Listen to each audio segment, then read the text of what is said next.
பார்க்க போகிற பாசேஜ் நம்ம எடுக்கலாம். இன்றைக்கி நம்ம பார்க்க இருக்கிற டெக்ஸ்ட் வந்து 2 கொரிந்தியர் 5வது அதிகாரம் 17ஆம் வசனம் முதல் 21ஆம் வசனம் வரைக்கும் நம்ம வாசிக்க கேட்போம். ஓகே, 2 கொரிந்தியன்ஸ் நீங்கள் எடுத்துக்கோங்க. 5th chapter 5 17 முதல் 21 முடியும் வரை நான் வாசிக்கிறேன். இப்படி இருக்க ஒருவன் கிறிஸ்துவுக்குள் இருந்தால் புதிய சிருஷ்டியாக இருக்கிறான். பழையவைகள் ஒளிந்து போயின, எல்லாம் புதிதாயின. இவை எல்லாம் தேவனாலே உண்டாயிருக்கிறது. அவர் இயேசு கிறிஸ்துவை கொண்டு நம்மை தம்மோடே ஒப்புரவாக்கி ஒப்புரவாகுதலின் ஊழியத்தை எங்களுக்கு ஒப்பு கொடுத்தார். அது என்னவெனில், தேவன் உலகத்தாருடைய பாவங்களை எண்ணாமல் கிறிஸ்துவுக்குள் அவர்களை தமக்கு ஒப்புரவாக்கி ஒப்புரவாக்குதலின் உபதேசத்தை எங்களிடத்தில் ஒப்புவித்தார். ஆனபடியினாலே தேவனானவர் எங்களை கொண்டு புத்தி சொல்ல இருக்கிறது போல நாங்கள் கிறிஸ்துவுக்காக ஸ்தானாதிபதிகளாக இருந்து தேவனோடே ஒப்புரவாகுங்கள் என்று கிறிஸ்துவின் நிமித்தம் உங்களை வேண்டிக் கொள்கிறோம். நாம் அவருக்குள் தேவனுடைய நீதி ஆகும்படிக்கு பாவம் அறியாத அவரை நமக்காக பாவமாக்கினார். நம்ம தேவனுடைய வார்த்தையை நம்ம வாசிக்க கேட்டோம். இன்னைக்கு நம்ம மெடிடேட் பண்ண இருக்கிற டெக்ஸ்ட் வந்து இதுதான். ஸோ நான் காலேஜில் படிச்சுட்டு இருக்கிறப்ப யூஜி ஃபைனல் இயர் 3rd இயரில் வந்து என்னுடைய ரூம்மேட் ஒரு பையன் இருந்தான், சசின்னு சொல்லி. அந்த பையன் வந்து பிகாம் வந்து படிச்சுட்டு இருந்தான். அப்போ அந்த பையன் வந்து ஃபைனல் இயர் வர்றப்போ அவங்க கிளாஸில் வந்து லாஸ்ட் செமஸ்டர் எக்ஸாம்ஸ் வந்து இன்னும் கொஞ்ச நாள் தான் இருக்குது, 1 வாரமோ 2 வாரம் தான் இருக்குது. அந்த பையன் பிகாமு, நான் வந்து பிபிஏ, பட் ஒரே ரூமு.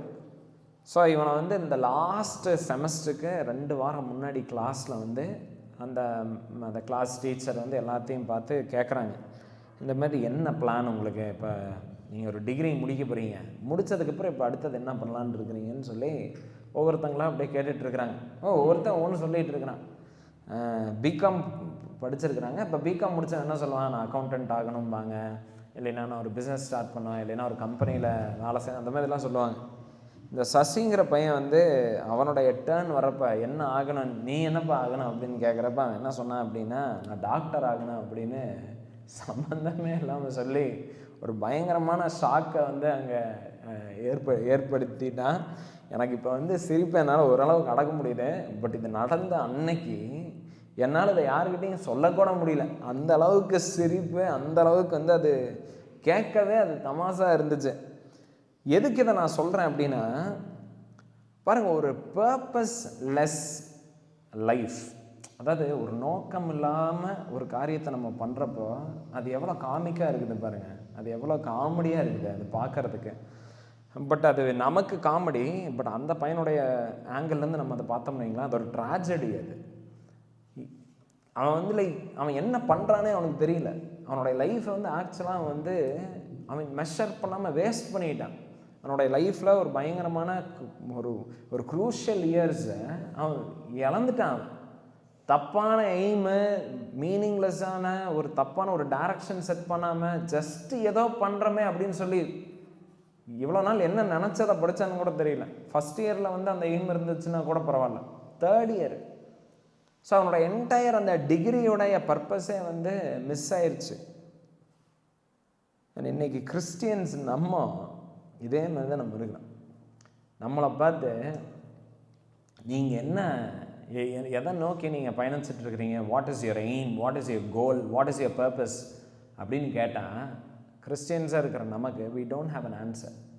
நமக்கு என்ன சொல்கிறதுனே வந்து நமக்கு தெரியாது.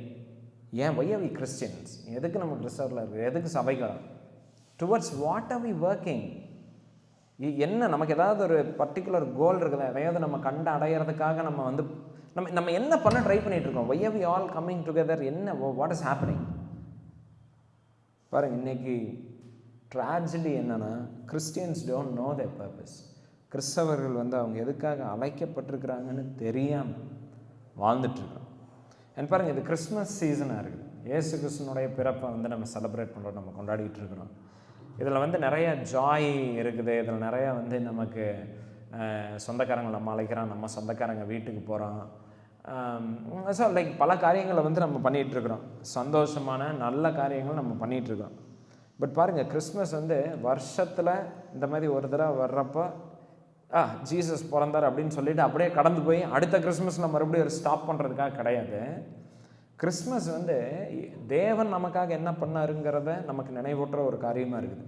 தேவன் நமக்காக பூமிக்கு வந்தார், நம்மளை காப்பாற்றுறதுக்கு பாவத்திலிருந்து அப்படின்னு. But at the same time Christmas நமக்கு எதை ஞாபகப்படுத்துதுன்னா, உங்களுடைய பர்பஸ் என்னங்கிறத ஞாபகப்படுத்துகிற ஒரு ஒரு ஒரு சீசனாக இருக்குது. இந்த சீசனில் நம்ம அதை தான் நம்ம நினைக்கிறோம். அடுத்த ஒரு புது இயர் வரப்போகுது, என்ன பண்ணுறது அந்த புது இயரில்? அந்த புது இயரில் நம்ம எதை நோக்கி வாழ போகிறோம்? கிறிஸ்மஸ் உங்களுக்கு அதை ஞாபகப்படுத்துறது தான் வந்து 26 நம்ம செலிப்ரேட் பண்ணுறோம். And what is that purpose?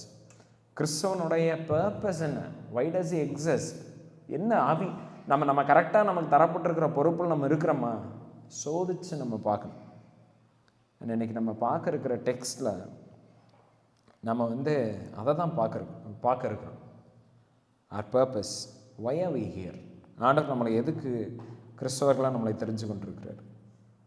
Okay, so பாருங்கள், இந்த வசனம் நமக்கு முதல்ல ஞாபகப்படுத்துறது என்னன்னு பாருங்கள். கிறிஸ்து இயேசுவுக்குள்ளே இருக்கிற ஜனங்க எப்படிப்பட்டவங்களாக இருக்கிறாங்க? முதல்ல நம்மளுடைய பர்பஸை நம்ம தெரிஞ்சுக்கணுன்னா ஃபஸ்ட்டு வந்து நம்ம யாருன்னு நம்ம வந்து தெரிஞ்சுக்கணும். இப்போ பாருங்கள், அந்த பையன் வந்து ஏன் டாக்டர் வந்து ஆக முடியாதுங்கிறது, அது டாக்டர்னு அவன் சொல்லப்போ ஏன் ஃபன்னியாக இருந்துச்சுன்னா, ஏன்னா அவன் படித்த படிப்பு என்னன்னே அவனுக்கு தெரியல, அதனுடைய அப்ளிகேஷன் என்ன, அதனுடைய ஸ்கோப் என்னன்னு அவனுக்கு தெரியல.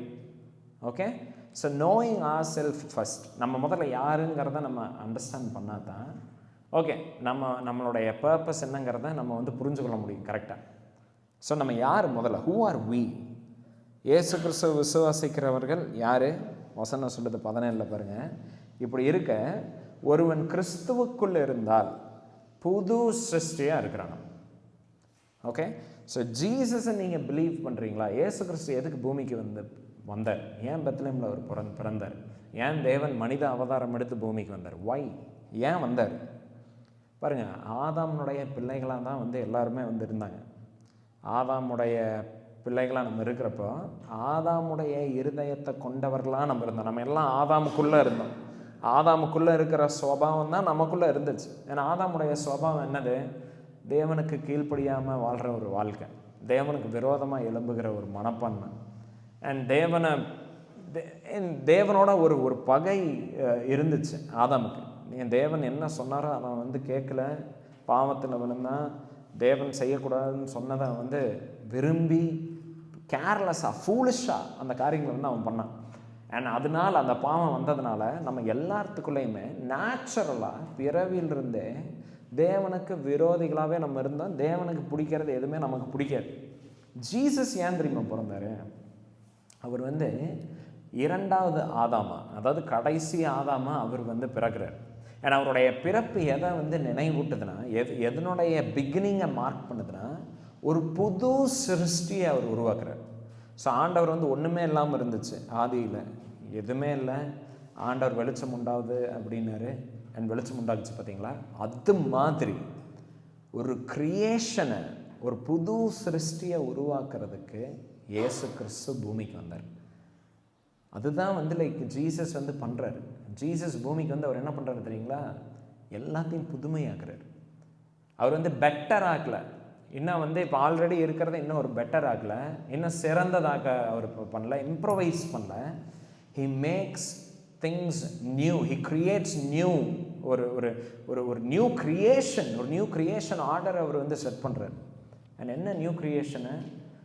பாவத்தில் விழுந்து மரிச்சிருந்த ஆத்மாவை அவர் உயிர்த்தலை பண்ணி, தேவனுக்கு விரோதிகளாக இருந்த நம்மளைய, அந்தகார இருளில் இருந்த நம்மளைய ஆச்சரியமான ஒளிக்கு கொண்டு வந்து தேவனுக்கு விரோதிகளாக இருந்தவர்களை என்னவா பண்ணுறாரு? தேவனுடைய புத்திரர்களாக்கி, ஒரு காலத்தில் தேவனுக்கு பிடிச்சது எதுவுமே நமக்கு பிடிக்காமல் இருந்துச்சு பார்த்தீங்களா, அந்த ஜனங்களை எடுத்து புது இருதயத்தை தந்து இவங்களுடைய ஹார்ட்டு, இப்போ ஒரு காலத்தில் ஆதாமுடைய குணாதிசயம் இருந்துச்சு, இப்போ கிறிஸ்துவ விசுவாசிக்கிற எல்லாத்துக்கும் அவர் என்ன தர்றாருன்னா, கிறிஸ்துவனுடைய இருதயத்தை, அவருடைய ஆவியை தந்து ஒரு புது ஜனக்கூட்டத்தை அவர் வந்து ஏற்படுத்துறாரு. ராஜரீக ஆசாரிய கூட்டம் நம்ம பார்க்குறோம்.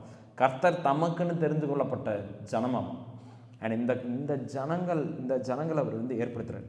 அண்ட் இவங்களுக்கு ஒரு புது இமோஷன், புது ஹார்ட், புது இன்க்ளினேஷன், புது ஒரு டிஸ்பொசிஷன். இவங்களுடைய டிசைர்ஸ் எல்லாம் இதுக்கு முன்னாடி இருந்த மாதிரி கிடையாது. உலகத்தில் இருக்கிற ஜனங்களது மாதிரி கிடையாது. இவங்களுடைய நேச்சுரல் டெண்டன்சியே இஸ் டு ப்ளீஸ் காட். பரிசுத்த ஆவியானவரை இந்த ஜனங்களுக்கு தந்து ஒரு புது குரூப் ஆஃப் பீப்புள். ஸோ ஆதாமுடைய பிள்ளைகளுக்கு என்ன மாதிரி குணாதிசயம் இருந்துச்சு? தேவனுக்கு கீழ் படிகிறதுக்கு விருப்பம் கிடையாது. தேவனை வந்து ராஜாவாக, ஆண்டவராக அவங்களுடைய வாழ்க்கையில் வந்து அவங்க ரிஜெக்ட் பண்ணிகிட்டே இருந்தாங்க. அவங்க நிறைய ஐடல்ஸை வச்சு, நிறைய சிலைகளை வச்சு தேவனுக்கு மகிமையை தர வேண்டிய இடத்துல அவருக்கு தர வேண்டிய மகிமையை, கனத்தை அவருக்கு தராமல் ஊரும் பிராணிக பறக்கும் வச்சு மனுஷனை போலவே இருக்கிற அது எல்லாத்துக்கும் தந்து அவங்க வழிபட்டு இருந்தாங்க. பட் இந்த ஜனங்க, இந்த நியூ பீப்புள், இயேசு கிறிஸ்துவ விசுவாசிச்சு அவரை போலவே மாறினாங்க. பார்த்தீங்களா இந்த ஜனங்க, இவங்களுக்கு ஆண்டவர் ஒரு புது இருதயத்தை தர்றார். அண்ட் இவங்க இந்த குரூப் எந்த மாதிரி இருக்கிறாங்கன்னா, their desires to please God. Okay, so பாருங்கள், அதுதான் வந்து இந்த வசனத்தில் நம்ம வாசிக்கணும். ஸோ நம்ம பர்பஸை நம்ம முதல்ல அறிஞ்சுக்கணுமா? நம்ம ஒரு பர்பஸ்ஃபுல் லைஃப்பை நம்ம வாழணும்னா, நம்ம எதுக்காக இந்த பூமியில் நம்ம இருக்கிறோன்னு நம்ம புரிஞ்சுக்கணும்னா, முதல்ல Christians have to understand who we are now. நம்மளுடைய வேலை இந்த உலகத்தில் வந்து ஜனங்கக்கிட்ட அப்படியே அப்ரிசியேஷன் வாங்கிட்டு இருக்கிறது கிடையாது. அது உலகத்துக்குள்ளே இருக்கிறவங்க அதெல்லாம் பண்ணுவாங்க, ஆதாமுக்குள்ளே இருக்கிறவங்க. பட் நம்ம யார்? கிறிஸ்துவுக்குள்ளே இருக்கிறோம். அதுதான் இந்த வசனம் சொல்லுது. ஆகையால் கிறிஸ்து இப்படி இருக்க, ஒருவன் கிறிஸ்துவுக்குள்ளே இருந்தால், இப்போ நம்மளுடைய லொக்கேஷன் எங்க? ஆதாமுக்குள்ளே இல்லை, கிறிஸ்துவுக்குள்ளே இருக்கிறோம். We are in Christ now. And கிறிஸ்துவுக்குள்ளே நம்ம இருந்தால் நம்ம யாராக இருக்கிறோம்? பெட்டர், கொஞ்சம் பரவாயில்ல சிருஷ்டியாக இருக்கிறோன்னு இருக்கா? இல்லை, புது சிருஷ்டி. இப்போ உங்களுக்கு ஒரு நியூ ஹார்ட், நியூ இமோஷன்ஸ் உங்களுக்கு தரப்பட்டிருக்கு. அண்ட் பழசெல்லாம் என்னாச்சு? அதெல்லாம் ஓரமாக வச்சுருக்கிறாரா? கிடையாது, அது எல்லாமே ஒளிஞ்சிருச்சு. ஓகே, அதெல்லாமே ஒளிஞ்சிருச்சு. பழையம் எல்லாம் ஒளிந்து எல்லாம் என்ன ஆயிடுச்சு? எல்லாமே புதிதாகிடுச்சு. ஏதோ ஒரு ஏரியாவில் மட்டும் கிடையாது. என்டையர் நம்மளுடைய இமோஷன்ஸ், நம்மளுடைய பேச்சு, நம்மளுடைய நடத்தை, நம்மளுடைய சிந்தனை எல்லாமே புதுப்பிக்கப்பட்டுருச்சு. ஸோ இயேசு கிறிஸ்துவுக்குள்ளே இருக்கிறவங்க முதல்ல இதை நம்ம புரிஞ்சுக்கணும். You are a new creation. நம்ம யாராக இருக்கிறோம்? புதிய சிருஷ்டிகளாக நம்ம இருக்கிறோம். ஓகே, இப்போ புதிய சிருஷ்டியாக இருக்கிறோன்னா என்ன அர்த்தம்? பழைய சிருஷ்டின்னு ஒன்று இருக்குது. பழைய சிருஷ்டிக்கு ஒரு பர்பஸ் இருக்குது. அவன் யாரை பிரியப்படுத்துறது வாழ்கிறான்? மனுஷனை பிரியப்படுத்துறது, தன்னை பிரியப்படுத்துறதுக்கு. அவன் போன போக்கில், மனம் போன போக்கில் வாழ்கிறது தான் அவன். புது சிருஷ்டியாக இருக்கிறவன், கிறிஸ்துவுக்குள்ளே இருக்கிறவன், இப்போ இவன் எப்படிப்பட்டவனாக இருப்பான்? தேவனை பிரியப்படுத்துறது, தேவனுக்கு பிரியமானதை செய்கிறது, அவருக்கு எதையெல்லாம் அவரை கனப்படுத்தணுமோ அதையெல்லாம் வந்து செய்கிறது தான் இவனுடைய இப்போ ப்ரையாரிட்டியாக இருக்குது. ஓகே, ஸோ ஃபஸ்ட் நம்ம வந்து இதெல்லாம் அண்டர்ஸ்டாண்ட் பண்ணணும். So who are you? நீங்கள் யார்? நீங்கள் இப்போ யாருக்கு சொந்தக்காரராக இருக்கிறீங்க? இப்போ நீங்கள் யாருக்குள்ளே இருக்கிறீங்க? You are in Christ. Okay, நீங்கள் வேறு எங்கேயும் இல்லை. சரியா? ஓகே, ஸோ இதுதான் ஃபஸ்ட்டு. நம்மளுடைய நோக்கத்தை, நம்மளுடைய வேலையை நம்ம புரிஞ்சு கொள்றதுக்கு இதுதான் நமக்கு ஹெல்ப் பண்ணும். ஒருவேளை உங்களுடைய லைஃப்பில் நீங்கள் ஏதாவது டெசிஷன் எடுக்கணும், நீங்கள் இப்போ என்ன பண்ணுறது, இப்போ எந்த மாதிரியான முடிவுகள் எடுக்கிறது அப்படியெல்லாம் நீங்கள் யோசிக்கிறீங்கன்னா, first remember who you are. நீங்கள் ஒரு கிறிஸ்தவனாக இருக்கிறீங்க. அண்ட் பாருங்கள், ரெண்டாவது, உங்களுடைய பர்பஸை, நம்மளுடைய நோக்கத்தை நம்ம வந்து நிறைவேற்றுக்கிற ஒரு வாழ்க்கையை நம்ம வாழணும்னா, இப்போ நம்ம புது சிருஷ்டியாக இருக்கிறதுனால பாருங்கள், பழைய சிருஷ்டினால் இதெல்லாம் பண்ண முடியாது. இப்போ நம்ம புது சிருஷ்டியாக இருக்கிறதுனால நம்மளுடைய நோக்கத்தை வந்து நம்ம எதன் அடிப்படையில், எதை கொண்டு நம்ம வந்து புரிஞ்சுக்கிறோம், எதை கொண்டு நம்ம வந்து அண்டர்ஸ்டாண்ட் பண்ணுறோம் அப்படின்னா, by looking to the cross. 21வது வசனம் பாருங்கள் என்ன சொல்லுதுன்னா, நாம் அவருக்குள் தேவனுடைய நீதியாகும்படிக்கு பாவமறியாத அவரை நமக்காய் பாவமாக்கினார். ஓகே, ஸோ நம்மளுடைய பர்பஸை நம்ம அண்டர்ஸ்டாண்ட் பண்ணுறதுக்கு ரெண்டாவது பாயிண்ட் என்ன? We should keep looking at the cross. சிலுவையை தொடர்ந்து பார்க்குற ஜனமாக நம்ம இருக்கணும். ஏன்னா சிலுவையில் தான் ஆண்டவர் நமக்காக என்ன பண்ணாருங்கிறத நமக்கு வந்து நம்மளால் அண்டர்ஸ்டாண்ட் பண்ண முடியும். சிலுவையில் அவர் என்ன பண்ணார், 4 பேருக்கு முன்னாடி நீங்கள் கௌரவமாக வாழ்கிறதுக்கு அவர் அங்கே ஏதாவது பண்ணார்? நீங்கள் வந்து எல்லாத்துக்கிட்டையும் நல்ல பேர் வாங்கி பயங்கரமான கனத்தோட மரியாதையோட எல்லாரும் வந்து உங்களை பார்த்து வாயில் கை வைக்கிற மாதிரி இருக்கிறதுக்கு அவர் ஏதாவது பண்ணாரா? கிடையாது. உங்களுடைய பெருமையை, உங்களுடைய ஈகோவை சாட்டிஸ்ஃபை பண்ணுறதுக்கு அங்கே எதுவுமே நடக்கலை. சிலுவை மரணம் எதை குறிக்குது? சிலுவையில் என்ன நடந்துச்சுன்னா பாருங்கள், இந்த சுசேரியன் ட்ரீட்டின்னு ஒன்று இருக்குது. அதாவது என்னென்னா, இந்த சுசேரியன் வாசல் ட்ரீட்டின்னு சொல்லி ஏன்ஷியன்ட் நியர் ஈஸ்ட், அதாவது ஆதி காலத்தில் ஒரு கவனன்ட் வந்து இருக்கும், ஒரு உடன்படிக்கைக்குள்ளே வந்து போவாங்க. அண்ட் எந்த மாதிரி இது உடன்படிக்கைன்னா, நமக்கும் தேவனுக்கும் இருக்கிற உடன்படிக்கை எந்த மாதிரி உடன்படிக்கை தெரியுங்களா? எனக்கு சமமாக இருக்கிற, இப்போ டேனி இருக்கிறாருன்னு வைங்களேன், நானும் டேனியும் ஒரு அக்ரிமெண்ட்டுக்குள்ளே வரோம். நான் அதை வந்து பிரேக் பண்ணிட்டேன். பிரேக் பண்ணதுக்கப்புறம் வந்து டேனி வந்து வாங்க சமாதானமாக போய்க்கலான்னு சொல்லி வர்றது, அந்த மாதிரி ட்ரீட்டி கிடையாது. அது மாதிரி ஒரு கவனன்ட் கிடையாது. சுசேரியன் வாசல் ட்ரீட்டின்னா என்னென்னா, ஒரு ராஜா இருக்கிறாரு, அவர் தான் வந்து ஆளுகை செய்கிறாரு, அவர் சர்வாதிகாரியாக இருக்கிறாரு, எல்லா அதிகாரமும் அவர்கிட்ட இருக்குது. அவர் கீழே அவருடைய ரூல்ஸை கேட்டு கீழ்ப்படிஞ்சு அடங்கி உட்கார்ந்துருக்கணும் இன்னொருத்தன். ஓகே, அடிமைகளெல்லாம் இருக்கிறாங்களே, இவங்கெல்லாம் அப்படியே அடங்கி இருக்கணும். இவருடைய பலத்தில் தான் இவங்களுக்கே பலன் இருக்குது. இவர் அதிகாரம் தந்ததுனால தான் இவங்களுக்கு அதிகாரம். இவர் வந்து அவங்களுக்கு நிலத்தை தந்ததுனால தான் இவங்கக்கிட்ட நிலம். இப்படி 2 குரூப் இருக்கிறாங்க. அண்ட் இவர் வந்து இப்போ வந்து இவரும் இவங்களும் ஒரு உடன்படிக்கைக்குள்ளே வராங்க பார்த்தீங்களா? அதுதான் சுசேரியன் வாசல் ட்ரீட்டி. ஓகேவா? ஆண்டவருக்கும் நமக்கும் ஒரு ஒப்பந்தம் இருந்துச்சு, ஒரு கவனன்ட் இருந்துச்சு. நம்ம அவரை பின்பற்றணும், அவர் வந்து நம்மளை ப்ரொடெக்ட் பண்ணுவார் அப்படின்னு ஒன்று இருந்துச்சு. ஏப்ரஹாம் அதுக்கு முன்னாடி வந்து லைக் மனுஷங்களோட அவர் அந்த மாதிரி ஒரு ஒப்பந்தத்தில் தான் வந்தார். ஆனால் மனுஷன், அடிமையாக இருந்த மனுஷன் படைப்பாளியாகிய ஆண்டவருக்கு விரோதமாக அவன் வந்து எழும்பிடுறான். ஓகே, இப்போ ஆண்டவர் வந்து அப்பர் ஹேண்ட் அவருக்கு இருக்குது. அவர் வந்து பவர்ஃபுல்லாக இருக்கிறாரு, ரொம்ப ஸ்ட்ராங். அவர் எல்லா அதிகாரமும் அவருக்கு இருக்குது. அவர் வந்து இவனுங்களை வந்து உறுதல் தெரியாமல் வந்து அழிச்சிடலாம், விரட்டிடலாம். இவர் வந்து லைக் தண்டிச்சிடலாம், என்ன வேணாலும் பண்ணலாம். நம்ம அடிமைகளாக இருக்கிறோம், என்ன வேணாலும் அவர் வந்து பண்ணலாம். ஓகே, பட் ஆண்டவர் என்ன பண்ணுறாருன்னு பாருங்கள். அவர் இந்த குரூப்பை பார்க்குறாரு, இவனுனால எந்த யூஸும் கிடையாது இவருக்கு. இவர் வந்து இவங்க பவரை தந்து இவர் இங்கே ஆளுகை செய்யலை. He is powerful. ஸோ இவர் வந்து பயங்கர பவர்ஃபுல்லாக இருக்கிறாரு, பயங்கரமான ஆளுமையில் இருக்கிறாரு, எல்லாமே அவருக்கு இருக்குது. பட் இவர் என்ன பண்ணுறாருன்னா, இப்போ பாருங்கள், இந்த இடத்துல வந்து சமாதானமாக நம்ம இருந்துக்கலாமான்னு இவங்க கேட்குறதுக்கு எந்த அதிகாரமுமே அவங்களுக்கு கிடையாது. புரியுதா? ஒரு வீக்கர் கிங் வந்து போய் அப்படியெல்லாம் கேட்க முடியாது. கெஞ்சலாம் வேணாம், பட் போய் வாங்க நம்ம சமாதானம் பண்ணிக்கலாம்லாம் கேட்க முடியாது. சமாதானம் ஏதாவது வரணும்னா எங்கேருந்து வரணும்? இங்கேருந்து வரணும், பவர்ஃபுல்லான பொசிஷன்லேருந்து வரணும். அண்ட் பாருங்கள், ஆண்டவர் வந்து மனிதர்களை பார்க்குறாரு, இவனுங்க பண்ணதை பார்க்குறாரு. பட் இவர் வந்து சமாதானம் பண்ணுறதுக்கு ரீச் அவுட் பண்ணுறாரு. இவங்க என்ன பண்ணிட்டாங்க?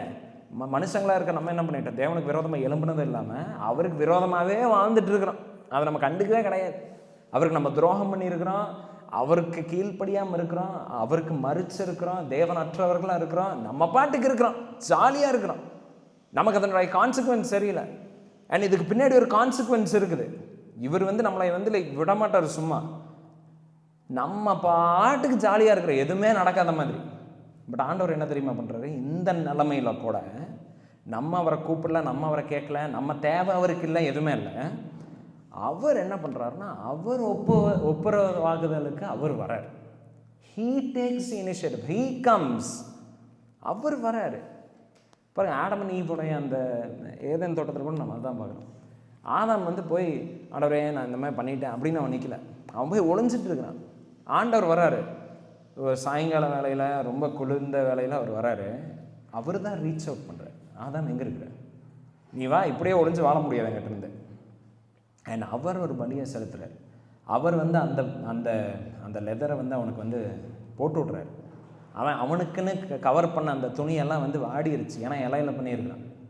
புரியுதா? அது மாதிரி ஆண்டவர் இனிஷியேட்டிவ் எடுக்கிறார். நம்ம நிலைமை பார்க்குறாரு, நம்மளால் ஒன்றும் பண்ண முடியாது. நம்மெல்லாம் அவர்கிட்ட சமாதானம்லாம் பேச போக முடியாது. அவர் தான் வந்து நமக்கு சமாதானக்காரராக அவரே ஒருத்தர் அனுப்பிச்சுடுறாரு. அவரே ஜீசஸ் அனுப்பிச்சிடுறாரு. கிறிஸ்மஸ் வந்து அதுதான். ஆண்டவர் மனுஷன் பார்த்து சொல்கிறாரு, வா சமாதானம் ஆகிக்கலாம், நீ எனக்கு விரோதமாக இருக்கிற, இதெல்லாம் பண்ணிகிட்ருக்கிற, but come, I want to make peace with you. ஆண்டவரே வர்றாரு நம்மக்கிட்ட. அவர் சமாதானம் பண்ணுறதுக்கு டேர்ம்ஸை வந்து கொண்டு வர்றாரு. அண்ட் ஜீசஸாக அந்த சமாதானத்தினுடைய ஒரு என்ன ஸோ எதை வச்சு சமாதானம் ஆகும்? ஜீசஸ் என்ன தெரியுமா பண்ணுறாரு? இங்கே பாரு. ஸோ ஆண்டவர் என்ன பண்ணுறாருன்னா ஜீசஸ் இருக்கிறார். இங்கே பாரு, இவர் இருக்கிறார். அண்ட் இவர் மூலமாக நீயும் நானும் சமாதானமாகலாம். ஸோ இவர் என்ன பண்ணுறாரு? ஆண்டவர் இவர் என்ன பண்ணுறாருன்னா, மனுஷங்களுடைய பாவத்தை இவர் மேலே சுமத்தி இவருடைய நீதியை, பர்ஃபெக்ட் ரைச்சியஸ்னஸை நம்ம மேலே வந்து தந்து, நம்மளைய இவருக்குள்ளையும் நமக்குள்ள இவரையும் வந்து பார்க்குறாரு. அதுதான் நடக்குது. ஸோ இயேசு கிறிஸ்து இருக்கிறாரா, எப்படி சமாதானம் இவர் கொண்டு வர முடியுது அப்படின்னா, இயேசு கிறிஸ்து சிலுவையில் தொங்கிட்டு இருக்கிறப்ப ஆண்டவர் நம்மளைய அவருக்குள்ளே பார்க்குறாரு. அண்ட் எப்படி வந்து நம்மளை வந்து அவர் மன்னிக்கிறாரு? ஏன்னா நமக்குள்ளே அவர் ஜீசஸை பார்க்குறாரு.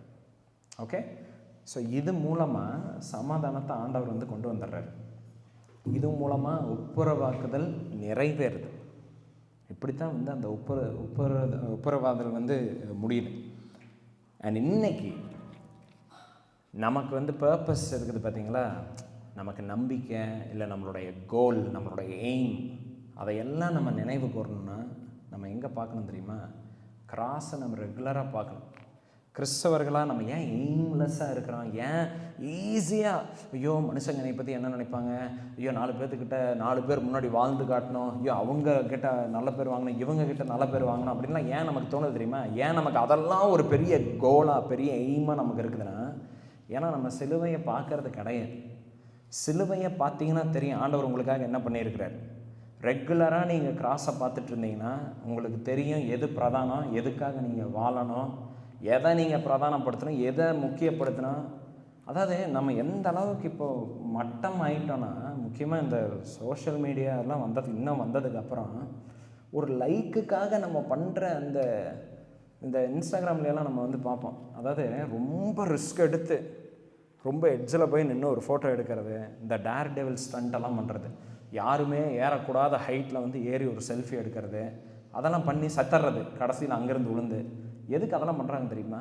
ஏன்னா நிறைய பேர் லைக் பண்ணுவானு, நிறைய பேர் அதை பார்ப்பானு. அதாவது மனுஷன் எந்த அளவுக்கு இப்போ ஆயிட்டோம்னா, ஒரு லைக்குக்காக, ஒரு தம்ஸ்அப்புக்காக, சூப்பராக பண்ணுற அப்படின்னு எவனோ ஒருத்தன் சொல்லுவாங்கிறதுக்காக உயிரைவே பணைய வச்சு போய் சாகுறாங்க. அந்த அளவுக்கு இன்னைக்கு இருக்கிற முக்கியமாக நம்மளுடைய டைம்ஸில் we are obsessed with approval of people. ஐயோ அவங்க என்ன சொல்லுவாங்க, இவங்க என்ன நினைப்பாங்க, இவங்க கிட்ட நம்ம என்ன பேர் வாங்கணும், இப்படி நம்ம லைஃப் வந்து ஆயிடுச்சு. நம்ம என்ன பண்ணாலும், துணியை போட்டாலும் சரி, ஒரு வண்டி வாங்கினாலும் சரி, ஒரு வீடு கட்டினாலும் சரி, எதுவுமே நமக்காக நம்ம பண்ணுறது கிடையாது. எனக்கு இது தேவை, எனக்கு இது போதும், எனக்கு இவ்வளோதான் வந்து அவசியம், இதெல்லாம் பார்த்து நம்ம பண்ணுறது கிடையாது. யார் முன்னாடியாவது நான் வந்து தலை நிமிந்து நான் வந்து ஒரு ப்ரூவ் பண்ணி நம்ம காட்டணும், அப்படி தான் நம்ம வாழ்ந்துட்டு இருக்கோம். கிராஸை பார்த்தீங்கன்னு வைங்களேன், நீங்கள் கிராஸை பார்க்க உங்களுடைய லைஃபுடைய பர்பஸ் வந்து நீங்கள் அண்டர்ஸ்டாண்ட் பண்ணிக்குவீங்க. நீங்கள் சிலுவையை நீங்கள் பார்க்க வாழ்ந்தால் இவருக்கு தான் வாழணுங்கிறது ஆட்டோமேட்டிக்காக உங்களுக்கு கிளியர் ஆகிடும். ஸோ பாருங்கள், ஃபர்ஸ்ட் பாயிண்ட் என்னது, நீங்கள் வந்து ஒரு அர்த்தமுள்ள ஒரு ஜீவியத்தை நீங்கள் புரிஞ்சு கொள்றதுக்கு, அதாவது கிறிஸ்து உங்களுக்காக வச்சிருக்கிற நோக்கத்தை அறிஞ்சு நீங்கள் வாழ்கிறதுக்கு நீங்கள் முதல்ல தெரிஞ்சுக்க வேண்டியது என்னென்னா, கிறிஸ்தவர்களாக இருக்கிற நீங்கள், இயேசு கிறிஸ்துவ சொந்த ரட்சகராக ஏற்றிருக்கிற நீங்கள் புது சிருஷ்டியாக இருக்கிறீங்க. பழைய ஆதாமுடைய பிள்ளைகளாக இருந்தீங்கன்னா உங்களால் ஆண்டவருக்கு பிரியமானதையெல்லாம் செய்ய முடியாது. இப்போ உங்களால் செய்ய முடியும். ஏன்? கிறிஸ்துவுக்குள்ளே நீங்கள் இருக்கிறீங்க. இப்போ ஆதாமுக்குள்ளே இருந்திருந்தீங்கன்னா நீங்கள் பாவத்திலிருந்து விடுபட முடியாது. ஆதாமுக்குள்ளே இருந்திருந்தீங்கன்னா தேவனுக்கு பிரியமான காரியங்கள் உங்களுக்கு பிரியமுள்ளதாக இருக்காது. அதனால் அவர் விரும்புறதுக்கு தகுந்த மாதிரி நீங்கள் உங்கள் வாழ்க்கையை அமைச்சிக்க முடியாது. ஆனால் கிறிஸ்துவுக்குள்ளே நீங்கள் இருக்கிறீங்கன்னா நீங்கள் புது சிருஷ்டியாக இருக்கிறீங்க. பழையதெல்லாம் விழுந்துருச்சு. புது இருதயம் உங்களுக்கு தரப்பட்டிருக்குது, புது இமோஷன்ஸ் உங்களுக்கு தரப்பட்டிருக்குது, பரிசுத்த ஆவியானவர் உங்களுக்கு தரப்பட்டிருக்கிறார். அதனால் தேவனுக்கு பிரியமான விதத்தில் உங்களுடைய வாழ்க்கையை நீங்கள் வாழ முடியும். ஒன்று. ரெண்டாவது, நீங்கள் ஒரு நோக்கத்தை நீங்கள் அண்டர்ஸ்டாண்ட் பண்ணி ஒரு மீனிங்ஃபுல்லான லைஃப்பை நீங்கள் வாழ்கிறதுக்கு நீங்கள் ரெண்டாவது பண்ண வேண்டியது என்னென்னா, லுக் டு த கிராஸ். ஒவ்வொரு நாளும் நீங்கள் சிலுவையை பாருங்கள், அங்கே என்ன நடந்துச்சுன்னு பாருங்கள். ஒவ்வொரு நாளும் every day look to the cross. அங்கே என்ன நடந்துச்சு? ஆண்டவர் நம்மளை ஒப்புரவாக்கி இருக்கிறார், அவர் இறங்கி வந்திருக்கிறார், அவர் நம்மளை மீட்டிருக்கிறார். He has said, come I will make peace, I am not going to hold anything against you. ஆண்டவர் சொல்கிறார் பாருங்கள். ஒரு ஜட்ஜு சொல்கிறது எவ்வளோ பெரிய ரிலீஃபு. அவரே சொல்கிறார், சரி விடு, உனக்கு எகெயின்ஸ்டாக போட்டுக்கிற எல்லா கேஸையும் இவர் மேலே போட்டு இவர் உனக்கு ஃபைனை கட்டுறாரு, அவ்வளோதான், யூஆர் ஃப்ரீ அப்படின்னு நமக்கு லீகலாக ஒரு இது வர்றப்போ, ஒரு நோட்டீஸ் வர்றப்போ, இல்லை ஒரு அனௌன்ஸ்மெண்ட் வர்றப்போ நமக்கு எவ்வளோ ஃப்ரீயாக இருக்கும், எவ்வளோ ரிலீவிங்காக இருக்கும். ஏன்னா ஆண்டவர் அதை பண்ணியிருக்கிறார். ஓகே, ஸோ இது ரெண்டுமே ரொம்ப முக்கியம். ஒன்று, to remember that you are a new creation. ரெண்டாவது, God has come down to reconcile with you, உங்களோட ஒப்புரவாகி இருக்கிறாரு. இது ரெண்டை நீங்கள் புரிஞ்சுக்கிட்டிங்கன்னா உங்களுடைய பர்பஸை நீங்கள் ஃபுல்ஃபில் பண்ண முடியும். ஏன்னா ஆண்டவர் என்ன பொறுப்பை தந்திருக்கிறார் இந்த ஜனங்களுக்கு, புது சிருஷ்டியாக இருக்கிற ஜனங்களுக்கு அவர் என்ன பொறுப்பை தந்திருக்கிறார் தெரியுமா? இதுதான் நம்மளுடைய பர்பஸ். இதுக்கு தான் நம்ம இந்த பூமியில் இருக்கிறோம், இதுக்கு தான் ஆண்டவர் நம்மளை இங்கே வச்சுருக்கிறாரு. ஸோ ஆண்டவர் நம்மளை எதுக்காக நம்மளை அழைச்சிருக்கிறாரு? ஒப்புரவாக்கிட்டு இப்போ நான் உங்களோட சமாதானம் இருக்கிறேன், என்ன பண்ணுமோ பண்ணிவிட்டு நீங்கள் பாட்டுக்கு வாழுங்க அப்படின்னு சொல்கிறது கிடையாது. ஒப்புரவாக்கி நம்மளை புது சிருஷ்டி ஆக்கி எதுக்காக இங்கே விட்டு போயிருக்கிறாரு, எதுக்காக நம்ம இங்கே இருக்கிறோம்? ஒரு பர்பஸ் இருக்குது, ஒரு டியூட்டி இருக்குது. we have a job to do, and what is that? 18வது வசனத்தில் பாருங்களேன், இவை எல்லாம் தேவனாலே உண்டாயிருக்கிறது. ஸோ ஆண்டவர் தான் இதை பண்ணியிருக்கிறாரு, மீட்பின் பணியை அவர் தான் நமக்கு பண்ணியிருக்கிறாரு. பண்ணிவிட்டு அவர் என்ன பண்ணியிருக்கிறாரு? அவர் இயேசு கிறிஸ்துவை கொண்டு நம்மை தம்மோட ஒப்புரவாக்கி, அவர் ஒப்புரவாக்கிட்டாரா? அப்புறம் என்ன பண்ணுறாரு? ஒப்புரவாக்குதலின் ஊழியத்தை எங்களுக்கு ஒப்பு கொடுத்தார். ஸோ ஆண்டவர் நம்மளை ஒப்புரவாக்கிட்டு அவர் நமக்கு இப்போ என்ன பண்ணியிருக்கிறாரு? ஒப்புரவாக்குதலினுடைய ஊழியத்தை இப்போ நமக்கு தந்திருக்கிறார். இந்த உலகத்தில் நம்மளுடைய வேலை என்ன தெரியுமா? இந்த ஊழியத்தை செய்கிறது. பாஸ்டருடைய வேலை கிடையாது. அஃப்கோர்ஸ் பாஸ்டர் இதுதான் பண்ணோம், எல்லா கிறிஸ்டியனும் இதுதான் பண்ணோம். நம்மளுடைய வேலை இந்த உலகத்தில் என்னது? ஒப்புரவாக்குதலின் ஊழியத்தை செய்கிறது. அண்ட் பாருங்கள், இன்னொரு வசனம் 20வது வசனத்தில் பாருங்கள் என்ன டேர்ம் யூஸ் பண்ணப்பட்டிருக்குங்க. ஆனபடியினாலே தேவனானவர் எங்களை கொண்டு புத்தி சொல்லுகிறது போல நாங்கள் கிறிஸ்துவுக்காக சாணாபதிகளாயிருந்து தேவனுடைய ஒப்புரவாகுங்கள் என்று கிறிஸ்துவின் நிமித்தம் உங்களை வேண்டிக் கொள்கிறோம். ஸோ இப்போ பாருங்கள், இந்த ஒப்புரவாக்குதலின் ஊழியத்தை செய்யறதுக்கு ஆண்டவர் கிறிஸ்தவர்களாக என்னவா வச்சுட்டு போயிருக்கிறாரு? அவருடைய சாணாபதிகளாக இங்கே விட்டுட்டு போயிருக்கிறாரு. இப்போ கிறிஸ்டியன்ஸாக நம்ம இங்கே இருக்கிறோம்ல, நம்ம யார் தெரியுமா? We are ambassadors for Christ. அம்பாசடர்ஸ்னால் யார்? அம்பாசடர் கார் கிடையாது, இந்துஸ்தான் மோட்டார்ஸோடைய அம்பாசடர் கார் கிடையாது. அம்பாசடருங்கிறது இந்த தூதுவர்னு சொல்லுவாங்க. அம்பாசடர், அதாவது இந்தியாவுடைய அம்பாசடர்ஸ் உலகம் ஃபுல்லாக இருப்பாங்க, எல்லா நாட்டிலையும் இருப்பாங்க. அவங்க ஒவ்வொரு நாட்டிலையும் இருந்து அவங்களுடைய வேலை என்னென்னா, இப்போ ஸ்பெயினில் இந்தியாவுடைய அம்பாசடர் அங்கே இருக்கிறாருன்னா அவருடைய வேலை என்னென்னா, ஸ்பெயினில் இந்தியாவுடைய இன்ட்ரெஸ்ட்டாக அங்கே அட்வான்ஸ் பண்ணுறது.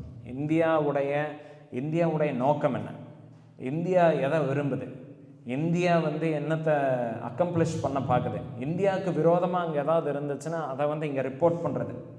ஒரு அம்பாசடர் அதாவது அந்த ஸ்பெயின் நாட்டில் இந்தியாவுடைய ஹையஸ்ட் ரெப்ரசன்டேட்டிவ் அவர் தான். ஃபார் எக்ஸாம்பிள் நீங்கள் பாருங்களேன், ஏதாவது இப்போ பாகிஸ்தானில் ஏதாவது பண்ணிட்டாங்கன்னா இந்தியாவில் என்ன பண்ணுவாங்கன்னா உடனே பாகிஸ்தானுடைய தூதரவரை கூப்பிடுவாங்க, மெயின் ஆஃபீஸுக்கு கூப்பிடுவாங்க. கூப்பிட்டு ஏன் அப்படி பேசுகிறாங்க உங்கள் நாட்டில் அப்படின்னு அவரை தான் கேட்பாங்க, வேறு எங்கேயும் கேட்க மாட்டாங்க. ஸோ ஒரு தூதரவருடைய வேலை என்ன அப்படின்னா அந்த நாட்டை ரெப்ரசன்ட் பண்ணுறது. அந்த நாட்டுடைய இப்போ ஸ்பெயினில் இருக்கிற இந்தியன்ஸை ப்ரொடெக்ட் பண்ண வேண்டிய வேலை அங்கே இருக்கிற இந்திய தூதருக்கு தான். ஸோ அது மாதிரி அம்பாசடர் அவங்க தான் அம்பாசடர்ஸ். இப்போ நம்ம அதே மாதிரி பாருங்கள், ஸ்பெயினில் இருக்கிற இந்திய தூதரவருடைய சிட்டிசன் குடியுரிமை எங்கே இருக்குது? அவர் ஒரு இந்தியன், ஆனால் அவர் அங்கே இருக்கிறார். அவர் அங்கே தான் இருக்கிறாரு. ஆனால் அவருக்கு அவரை பாதுகாக்கிறத, அவரை பராமரிக்கிறத, அவருக்கு தேவையானதை எல்லாம் தர்றது இந்தியா. அதே மாதிரி பரலோகத்தில் இருக்கிற அதாவது நம்மளுடைய குடியுரிமை எங்கே இருக்குது? பரலோகத்தில் இருக்குது. பட் நம்ம இந்த பூமியில் இருக்கிறோம். நம்ம எதுக்காக இங்கே இருக்கிறோம்? அங்கே இருக்கிற இன்ட்ரெஸ்ட்டை இங்கே அட்வான்ஸ் பண்ணுறதுக்கு. ஏன்னா ஆண்டவரோட இன்ட்ரெஸ்ட் என்னது? இங்கே மனிதர்களை ஒப்புரவாக்குதலுக்கு அழைக்கிறார் அவர். இங்கே நம்மளுடைய வேலை என்னது? ஜனங்களை ஒப்புரவாக்குதலுக்கு அழைக்கிறது. இயேசு கிறிஸ்துவோடைய பிறப்பு நமக்கு அதை தான் ஞாபகப்படுத்துது. இயேசு கிறிஸ்துவோடைய பிறப்பு நமக்கு எதை ஞாபகப்படுத்துது? தேவன் மனிதர்களோட ஒப்புதரவு ஆகிற விரும்புகிறார். அதுதான் லைக் நியூ மெசேஜ் கிறிஸ்மஸ். நம்ம என்ன பண்ணோம்? நம்ம அதை பண்ணுகிறவர்களாக இருக்கிறோமா? அதுதான் இப்போ question. Are we involving ourselves in this ministry of reconciliation? நீங்கள் ஜஸ்ட் இந்த இயரோட எண்டில் இருக்கிறீங்க. நீங்கள் என்ன பண்ணீங்க சுவிசேஷத்தை அறிவிக்கிறதுக்கு? உங்களுடைய லைஃப்பில் எவ்வளோ நேரத்தை நீங்கள் தந்தீங்க? உங்களுடைய டைமை நீங்கள் யோசிச்சு பாருங்கள். என்டையர் இயர் வாழ்ந்து முடிச்சாச்சு. யாருக்குள்ளையாவது கிறிஸ்துவ பிறக்கிறதுக்கு, யாராவது கிறிஸ்துவை அறிஞ்சு கொள்றதுக்கு, இல்லை கிறிஸ்துவ போல ஒருத்தங்க மாறுறதுக்கு நீங்கள் என்ன எஃபர்ட் எடுத்தீங்க? இல்லை என் வாழ்க்கை, என் குடும்பம், என் வேலை, எனக்கு என் ப்ரொமோஷன், இப்படியே வாழ்ந்துட்டு இருக்கிறீங்களா? அப்போ அது எதனுடைய அடையாளம்னா, நீங்கள் புது சிருஷ்டியெல்லாம் கிடையாது. நீங்கள் உங்ககிட்ட ஆண்டவர் இன்னும் ஒப்புரவு ஆகவே கிடையாதுன்னு அர்த்தம். You are still at enmity with God, with Christ. தேவன் ஒப்புரவாகலான்னு சொன்னார் பார்த்தீங்களா? நீங்கள் இன்னும் என்ன சொல்லி வாழ்ந்துட்டு இருக்கிறீங்கன்னா, எனக்கெல்லாம் இது தேவையில்லை, எனக்கு வேறு வேலை இருக்குன்னு நீங்கள் வாழ்ந்துட்டு இருக்கிறீங்க. எல்லாத்துக்கும் டைம் இருக்குது, உங்களுக்கு எல்லா காரியங்களுக்கும் டைம் இருக்குது. பட் இயேசு கிறிஸ்துவனுடைய ஒப்புரவாக்குதலினுடைய ஊழியத்தை செய்கிறதுக்கு உங்களுக்கு டைம் கிடையாது. காஸ்பல் ஒர்க்கில் உங்களை இன்வால்வ் பண்ணுறதுக்கு, சுவிசேஷத்தினுடைய அட்வான்ஸ்மெண்ட்டுக்கு, கிறிஸ்து யாருக்குள்ளையாவது வளர்றதுக்கு, யாருக்குள்ளையாவது பிறக்கிறதுக்கு, இதுக்கெல்லாம் உங்களுக்கு டைம் கிடையாதுன்னா, then you are truly not made a new creation. நீங்கள் புது சிருஷ்டியெல்லாம் கிடையவே கிடையாது. You are not a Christian in the first place. ஏன்னா இந்த டிசையர் புது சிருஷ்டியினுடைய டிசையர். யார் தெரியுமா? ஐயோ, இந்த ஒப்புரவாகுதலினுடைய ஊழியத்தை பண்ண. ஒப்புரவாகுதலினுடைய ஊழியம்னா என்ன தெரியுமா? அது எப்படி இருக்குன்னா பாருங்கள், மறுபடியும் நம்ம ஒப்புரவாகுதலினுடைய ஊழியத்தை நம்ம எப்படி பண்ண முடியும்னா, we tell people, நம்ம சுற்றி இருக்கிற ஜனங்கிட்ட நம்ம என்ன சொல்கிறோம்? இங்கே பாருங்கள், you are an enemy of God. தேவனுக்கு விரோதமாக நீங்கள் இருக்கிறீங்க. You are against God. You are a sinner. நீங்கள் பாவியாக இருக்கிறீங்க. and you need to repent. நீங்கள் மனம் திரும்பணும். தேவனுடைய கோபாக்கனை உங்களுக்கு விரோதமாக இருக்குது. God is against you. and நீங்கள் மனம் திரும்புங்க. பாருங்கள், he is coming to forgive you. அவர் உங்களோட ஒப்புரவாகிறதுக்கு விரும்புகிறாரு. ஏன்னா அதுக்கு தான் அவர் இயேசு கிறிஸ்துவை அனுப்பிச்சுட்டு இருக்கிறார். believe in Jesus. அவரை விசுவாசிங்க. அவர் உங்களை he will forgive you. அவரை நீங்கள் விசுவாசிச்சிங்கன்னா your sins are forgiven. உங்களுடைய பாவம் மன்னிக்கப்படுறதுக்காக கிறிஸ்துவ விசுவாசிங்க. இதுதான் ஒப்புரவாக்குதல் ஊழியம். ஒப்புரவாக்குதல் ஊழியம் என்ன இல்லை தெரியுமா? ஜெர்மனிக்கிறவங்களுக்காகன்னு சொல்கிறது கிடையாது. ஒப்புரவாக்குதல் ஊழியம் ஜஸ்ட் நீங்கள் நல்லா இருங்க, இதெல்லாம் கிடையாது. சும்மா நம்ம சர்ச்சுக்கு போகிறது இதெல்லாம் கிடையாது. பர்சனலாக 1-on-1 உட்காந்து you are willingly investing your time, money, opening your home, இதை பண்ணுறது. இதை நீங்கள் பண்ணுறீங்களா? What are you doing? பாருங்கள், இயர் எண்டில் நம்ம இருக்கிறோம். எந்த விதத்தில் நீங்கள் இந்த ஊழியத்தை பண்ணுறீங்க? ஏன்னா இங்கே பைபிள் சொல்லுது, எல்லாத்துக்கும் இந்த ஊழியத்தை ஆண்டவர் தந்திருக்கிறார். He has given this ministry to all Christians. புது சிருஷ்டியாக இருக்கிற எல்லாத்தையும் புதிதாக்கி இதை பண்ணுறதுக்கு அவர் ஒப்பு வச்சுட்டு போயிருக்கிறார் நம்மக்கிட்ட. இது நமக்கு தந்திருக்கிற ரெஸ்பான்சிபிலிட்டி. கிறிஸ்டியன்ஸாக இந்த உலகத்தில் இருக்கிறதுக்கு நோக்கமே இதுதான். உங்களுடைய ஒப்பீனியனை பேசிட்டு வாழ்கிறதுக்கு கிடையாது. ஜனங்களை பிரியப்படுத்திட்டு வாழ்கிறதுக்காக கிடையாது. சாணாதிபதி அதெல்லாம் பண்ண மாட்டாங்க. இந்த சாணாபதி ஸ்பெயினில் இருக்கிற அம்பாசிடர் அங்கே போய் உட்காந்துட்டு ஸ்பெயின்காரர் மாதிரியே வாழ்ந்துட்டு இருக்க மாட்டார். ஸ்பெயினில் இருக்கிற கலாச்சாரங்களை எல்லாம் மாற்றணும்னு அங்கே உட்காந்துட்டு இருக்க மாட்டார். ஸ்பெயினில் அங்கே நல்லா இடத்த வாங்கி போட்டு நல்லா ஒரு பெரிய அரண்மனை கட்டி இங்கேயே செட்டில் ஆகிடலான்னு யோசிச்சுட்டு இருக்க மாட்டார். அங்கே இருக்கிற ஆள் கம்ப்ளீட்டாக இந்தியாவோட கனெக்டடாக இருப்பார். இந்தியாவோட அவர் உறவுலேயே இருப்பார். அண்ட் அவர் கம்ப்ளீட்டாக அங்கே இந்தியாவோட இன்ட்ரெஸ்ட்டுக்கு தான் அங்கே வேலை செஞ்சுட்டு இருப்பார். அப்படி இருக்கிறதுக்கு தான் கவர்மெண்ட் காசு பணம் எல்லாத்தையும் தந்துட்டு இருக்குது அவருக்கு. ஒருவேளை இந்த இந்தியா கிட்டேருந்து எல்லா இன்கம்மு எல்லாத்தையும் மாத சம்பளம் எல்லா அலவன்ஸ் எல்லாத்தையும் வாங்கிட்டு அங்கே உட்காந்து இந்தியாவுக்கு எகெயின்ஸ்டாக நடக்கிறதெல்லாம் அங்கே அவர் வந்து பார்த்துட்ருக்கிறாருன்னு வைங்களேன். Government will take action against. இந்த பூமியில் உங்களுக்கு வேலை எதுக்கு தரப்பட்டிருக்குது? யார் தரா? ஆண்டவர் தராரு. சாப்பாடு யார் தரா? உயிர் யார் தரா? உங்களுக்கு வந்து ஜீவனை யார் தந்துட்டுருக்கா? யார் இதெல்லாம் பார்த்துட்ருக்குறா? நம்ம வசனத்தில் வாசிக்கிறோம், ஆண்டவர் எல்லாத்தையும் உங்களுக்கு ப்ரொவைட் பண்ணிகிட்டு இருக்கிறார். எதுக்கு? To work for him, to do his ministry. அவருடைய ஊழியத்தை நீங்கள் செய்யறதுக்கு. அண்ட் நீங்கள் அதை செய்யாமல் நீங்கள் பாட்டுக்கு வந்து ஜஸ்ட் கேஷுவலாக நீங்கள் பாட்டுக்கு வந்து இந்த உலகமே சாதம் அப்படின்னு நினச்சி உட்காந்துட்டு நீங்கள் பாட்டுக்கு வந்து இங்கே எப்படா செட்டில் ஆகலாம், இங்கே என்னடா பண்ணலாம் இப்படின்னு யோசிச்சுட்டு இருந்தீங்கன்னா, then like you have to answer God. நீங்கள் ஆண்டவர்கிட்ட உங்களுக்கு ஒப்புவிச்ச காரியங்களுக்கு நீங்கள் பதில் சொல்லணும். நீங்கள் கணக்கு தரணும். You cannot escape. ஸோ நான் என்ன கேட்குறேன்னா, இந்த மினிஸ்ட்ரி ஆஃப் ரிகன்சைலேஷனை நீங்கள் பண்ணுறீங்களா? I you doing it? இதை நீங்கள் சீரியஸாக எடுத்துருக்கிறீங்களா? எல்லா கிறிஸ்தவர்களுக்கும் இதை தரப்பட்டிருக்கு. நீங்கள் யாருக்கிட்டே சொல்லியிருக்கிறீங்களா? Anybody who doesn't know Christ அவங்கக்கிட்ட போய் இந்த மாதிரி ஃப்ரெண்ட் உங்கள் நிலமை வந்து நீங்கள் கடவுள் ஒருத்தர் இருக்கிறாரு உங்களுக்கு தெரியுமா? உங்களுக்கு நீங்கள் உங்களுடைய பாவத்திலேருந்து நீங்கள் மன்னிக்கப்படணும் உங்களுக்கு தெரியுமா? To you know that? நீங்கள் உங்கள் பாவம் மன்னிக்கப்படலைன்னா நீங்கள் அழிஞ்சிருவீங்க, நரகத்துக்கு போயிடுவீங்க, உங்களுக்கு இது தெரியுமா அப்படின்னு யாருக்கிட்டையே அது என்றைக்கே சொல்லியிருக்கிறீங்களா? அதுக்காக பாடுபட்டுருக்கிறீங்களா? பண்ணியிருக்கிறீங்களா? நீங்கள் பண்ணலை அப்படின்னா நீங்களே ஒப்புரவின்னா ஆகலின்னு அர்த்தம். ஒருவேளை இதெல்லாம் உங்களுக்கு டைம் வேஸ்ட்டு, இதில் என்னத்தரா இருக்குது அப்படின்னு உங்களுக்கு இது வந்து இது அந்த அளவுக்கு ஒரு இம்பார்ட்டண்ட்டான ஒரு மெசேஜ் இல்லை. அதுதான் நம்ம வருஷம் ஒரு நாள் சர்ச்சில் எல்லாத்தையும் நம்ம வந்து கூப்பிட்டு ஒரு நாள் சொல்லிடுறோமே அப்படின்னு நீங்கள் இருந்தீங்கன்னா, நீங்களே இன்னும் வந்து ஆண்டவருடைய ராத்தை, அதனோட இன்டென்சிட்டியை, அதனுடைய கான்சிக்வன்ஸை என்ன நீங்களே அண்டர்ஸ்டாண்ட் பண்ணல. ஓகே, ஸோ பூமியில் இந்த உலகத்தில் நீங்கள் எதுக்கு இருக்கிறீங்க முதல்ல அண்டர்ஸ்டாண்ட் பண்ணிக்கோங்க. ஒப்புரவாக்குதல் ஊழியத்துக்காக தேவனுடைய சானாபதியாக இருக்கிறீங்க. Your ambassadors for Christ, for God. That is why you are here. வேறு எந்த வேலைக்கும் கிடையாது. கிறிஸ்தவனாக இருக்கிற நமக்கு வேறு எந்த வேலையும் இங்கே கிடையாது. அண்ட் பாருங்கள், எஸ் நம்ம எல்லா முடிவெடுக்கிறோம், வீடு கட்டுறோம், கார் வாங்குகிறோம், பைக் வாங்குகிறோம், கல்யாணம் பண்ணுறது, எல்லாமே பண்ணுறது, எல்லாமே இதை பண்ணுறதுக்கு தான். ஓகே, இதெல்லாம் பண்ணிவிட்டு ஜஸ்ட்டு வந்து நம்ம உலகத்தோட கம்பீட் பண்ணி வாழ்கிறது கிடையாது. நீங்கள் என்ன வேணாலும் பண்ணுங்கள், பட் இதுக்காக நம்ம பண்ணணும். To preach the message of reconciliation. நீங்கள் ஜஸ்ட் இமேஜின் பண்ணி பாருங்கள், ஒரு பயங்கரமான ஒரு ராஜா இன்னொருத்தனை மன்னிக்கிறதுக்கு உங்ககிட்ட சொல்லியிருக்கிறாரு. அவனை வந்து வர சொல்ல, நான் அவனை மன்னிக்கிறேன், ஜஸ்ட் நீங்கள் போய் கூட்டிகிட்டு மட்டும் வா அப்படிங்கிறாரு. நீங்கள் வந்து இவர் பயங்கரமான ஒரு பவர்ஃபுல்லான ஒரு கிங், இவர் பயங்கரமான ஒரு எம்பரர், எல்லா அதிகாரம் எல்லா பவர் அவர்கிட்ட இருக்குது. நீங்கள் அவர்கிட்ட இருந்து வந்து இந்த மெசேஜை கேட்டுக்கிட்டு நீங்கள் போய் தூங்கிடுறீங்க.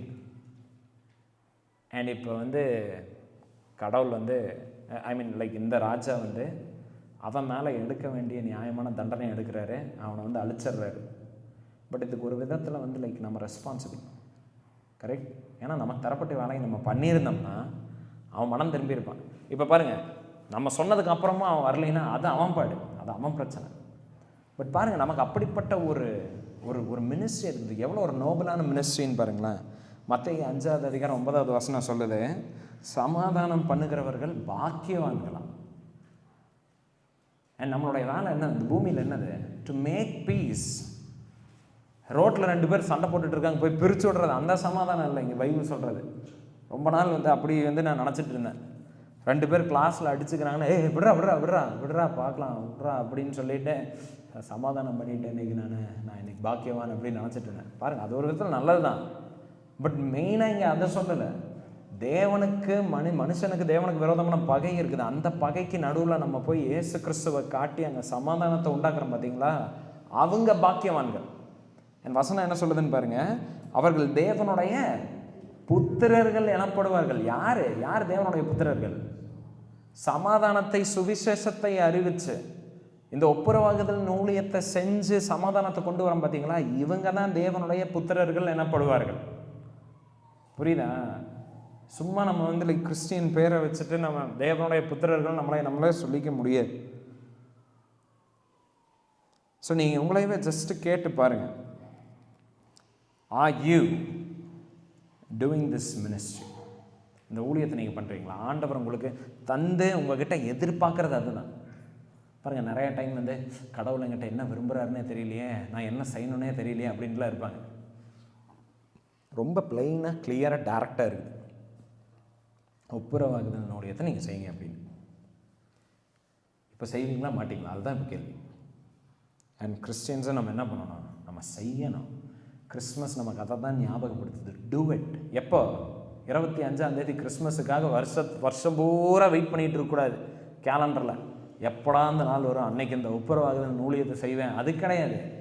கிறிஸ்மஸ் நமக்கு என்ன ஞாபகப்படுத்துதுன்னா, இனி வரப்போகிற ஆண்டில் 2026 என்ன பண்ணலாம், நான் அடுத்தது இதை பண்ணலான் இருக்கிறேன், இப்படி ஒரு ப்ரமோஷனுக்கு வேலை செய்யலான் இருக்கேன், இந்த இடத்துல வந்து ஒரு பெரிய பங்களா கட்டிடலான் இருக்கிறேன். அது இல்லை, 26 நீங்கள் என்ன பண்ணணும்னு 25 டிசம்பர்லேயே ஆண்டவர் உங்களுக்கு சொல்கிறார், ஒப்புரவாகுதலின் ஊழியத்தை நீங்கள் பண்ணுங்க.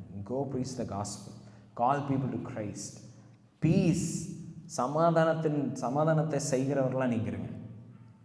அதுதான் ஆண்டவர் நம்மக்கிட்ட எதிர்பார்க்குறாரு. அண்ட் இயேசு கிறிஸ்து பூமியில் பரலோகத்தினுடைய ஒரு தூதவராக வந்து அவர் வரார். He came as a chief ambassador. அவர் வந்து பூமியில் வந்து தேவனுடைய சித்தத்தை சொல்லி, இங்கே பாருப்பா நீங்கள் மனம் திரும்புங்கன்னு அவர் அறிவிச்சிட்டு போனார். ஸோ கிறிஸ்மஸ் வந்து ஜீசஸோடைய வருகை வந்து அது குறிக்குது. அண்ட் பூமியில் ஒரு சமாதானம் பண்ண வந்தார்னு நம்ம பார்க்குறோம். அந்த வேலையை தான் இப்போ நம்மகிட்ட தந்துட்டு போயிருக்கிறாரு. ஓகே, ஸோ பாருங்கள், இந்த மீட், இந்த அவருடைய சீஷர்கள் இருக்கிறாங்க பார்த்தீங்களா, அந்த சீஷர்களுக்கு இயேசு கிறிஸ்து சொன்ன அந்த அந்த கட்டளை பாருங்களேன். மத்தேயு 28 நமக்கு அந்த வசனம் நல்லா தெரியும். 19வது வசனத்தில் அவருடைய சீஷர்கள்கிட்ட சொன்ன வேலை என்ன தெரியுமா? சகல ஜாதிகளையும் போய் சீஷராக. ஸோ நம்ம சீஷர் எப்படி ஆக்க முடியும்னா, இந்த சமாதானத்தின், அதாவது ஒப்புரவாகுதல் ஊழியத்தை நம்ம பண்ணித்தான். ஸோ இந்த இயர், வர்ற இயரில் what is your goal, what is your aim, what is your purpose அப்படின்னா, கோ மேக் டிசைபிள்ஸ். சுவிசேஷத்தை அறிவிங்க, பிரசங்கிங்க, சீஷர்களை உருவாக்குங்க. இயேசு கிறிஸ்து ஒருத்தங்களுக்குள்ள உருவாகிறதுக்காக பாடுபடுங்க, பிரயாசப்படுங்க, விரும்புங்க. Desire that. ஜனங்க ரட்சிக்கப்படணும்னு விரும்புங்க. அட்லீஸ்ட் அந்த விருப்பமாவது உங்ககிட்ட இருக்கா? டிசையர் கூட இல்லைன்னா, மறுபடியும் நான் என்ன கேட்குறேன்னா, டிசையர் கூட இல்லாமல் நீங்கள் எப்படி புது சிஷ்யாக இருப்பீங்க? ஏன்னா புது சிஷ்டிக்கு புது இமோஷன்ஸ் எல்லாம் இருக்கணும். இதெல்லாம் புது மனுஷனுடைய சுபாவம் இல்லை.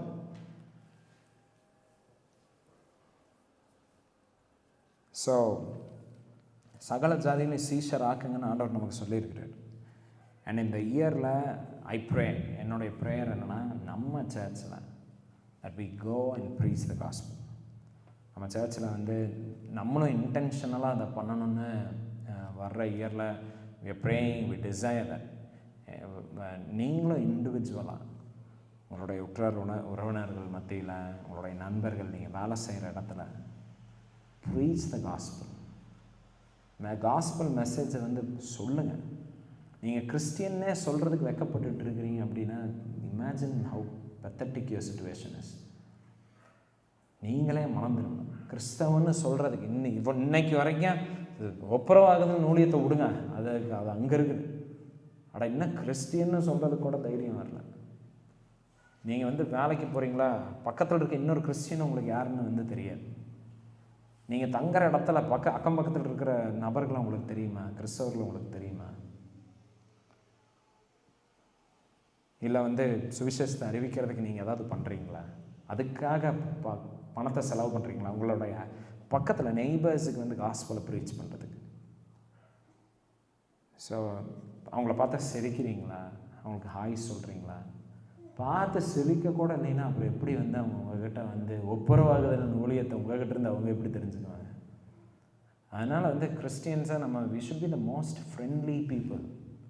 பார்த்தா சிரிக்கணும், முறைச்சிட்டு போகக்கூடாது, புருவத்தை தூக்கிட்டு நடக்கக்கூடாது, பார்த்தா வந்து ஹாய் சொல்லுங்கள். ஜஸ்ட்டு அதாவது லைக் வின் பீப்புள். ஜனங்களை வந்து ஜெயிங்க, அவங்கள வின் பண்ணுங்க. Try to earn people. ஜனங்களை சம்பாதிக்கிறதுக்காக try to do that. Okay, மறுபடியும் எதுக்கு? நீங்கள் அவங்கள மேனிப்புலேட் பண்ணி உங்களுக்கு என்ன தேவையோ அதை அவங்ககிட்டருந்து வாங்குறதுக்காக கிடையாது.